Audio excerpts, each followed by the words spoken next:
आप देख रहे हैं मुजफ्फरनगर रेडियो समाचार बुलेटिन। अब पुराने जमाने का रेडियो नए अंदाज में। जनपद में कोरोना का कहर बरकरार है। आए दिन कोरोना के रिकॉर्ड तोड़ मामले सामने आ रहे हैं। रविवार को जिले में 759 कोरोना के मामले सामने आने से शहर से लेकर देहात तक हड़कंप मच गया। इसी के साथ प्रशासन ने 3 लोगों की मौत की पुष्टि भी की है। हालांकि आज शहर के तीनों शमशान घाट पर अंतिम संस्कार करने वालों की भीड़ लगी रही।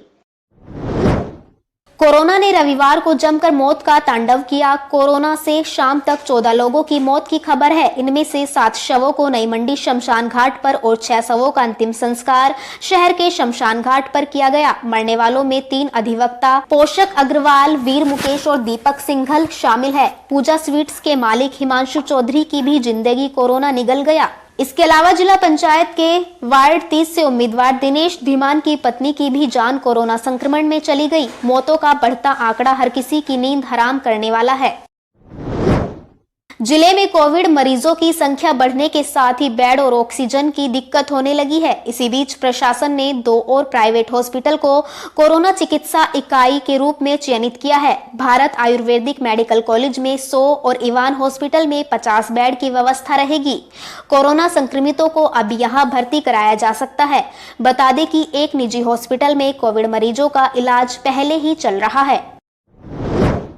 वीकेंड लॉकडाउन के दूसरे दिन रविवार को भी लोग कोरोना वायरस से पूरे जज्बे से लड़ते नजर आए। बिना सख्ती के लोगों ने खुद ही सड़कों पर आने से परहेज किया। जो लोग भी मजबूरी में बाहर आए, कोविड के नियमों का पालन करते नजर आए। शहर की सड़कों पर हर तरफ सन्नाटा पसरा रहा।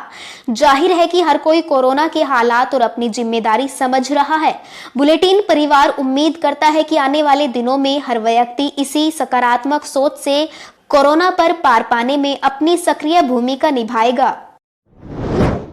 कोरोना संक्रमण के बीच सैनिटाइजेशन का काम भी तेज हो गया है। अग्निशमन विभाग के साथ नगर पालिका ने उन इलाकों को भी सैनिटाइज करना शुरू कर दिया है जहां पर कोरोना संक्रमित मिल रहे हैं। पालिका अध्यक्ष अंजू अग्रवाल और भाजपा जिला अध्यक्ष विजय शुक्ला ने संयुक्त रूप से रविवार को सैनिटाइजेशन की मुहिम की शुरुआत की। कोरोना के हाहाकार के बीच राजधानी दिल्ली में लॉकडाउन की अवधि 1 सप्ताह तक और बढ़ा दी। दिल्ली के मुख्यमंत्री अरविंद केजरीवाल ने रविवार को इसकी घोषणा की है। उन्होंने बताया कि दिल्ली में कोरोना का कहर जारी है, इसलिए दिल्ली में लॉकडाउन को अगले सोमवार सुबह 5 बजे तक के लिए बढ़ाया जा रहा है। यानी अब 3 मई तक दिल्ली के लोगों को घरों में रहकर कोरोना की इस जंग पर पार पाने में सरकार का सहयोग करना होगा। कोरोना को मात देने को 18 बरस से अधिक उम्र के लोगों के लिए 1 मई से शुरू होने वाले टीकाकरण के लिए जरूरी है कि पहले से पंजीकरण करा ले, अन्यथा टीकाकरण में दिक्कत होगी। वैक्सीन लगवाने के लिए Aarogya Setu app web portal पर आवेदन कर पहले से समय निर्धारित कर ले ताकि आपके समय की बर्बादी न हो। टीकाकरण की सुविधा हर हॉस्पिटल में रहेगी।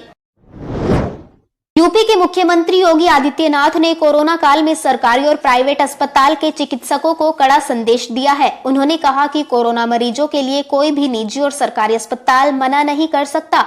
सरकारी अस्पताल में बेड न मिलने पर पीड़ित निजी अस्पताल में उपचार करा सकते हैं। सरकार उपचार का खर्च वहन करेगी। उपचार में किसी की देरी बर्दाश्त नहीं की जाएगी।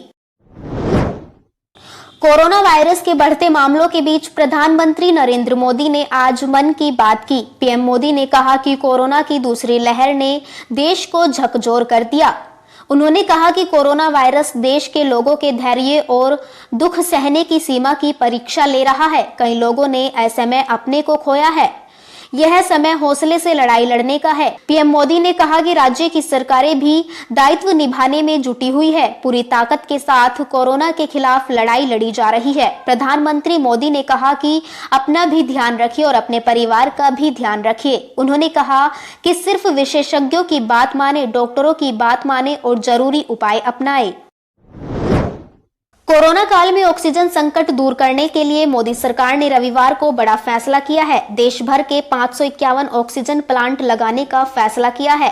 प्लांट का पूरा खर्च प्रधानमंत्री कोविड फंड से दिया जाएगा। प्रधानमंत्री नरेंद्र मोदी ने दोहराया कि देश में ऑक्सीजन की कमी को जल्द दूर कर लिया जाएगा। आप हमारे इस रेडियो समाचार को सुनने के बाद हमारे चैनल को सब्सक्राइब करना ना भूलें। साथ ही इसको शेयर कर बेल आइकन पर भी क्लिक करें। अब आप दिन भर की खबरें हमारी वेबसाइट www.muzaffarnagarBulletin.co.in पर भी देख सकते हैं। धन्यवाद।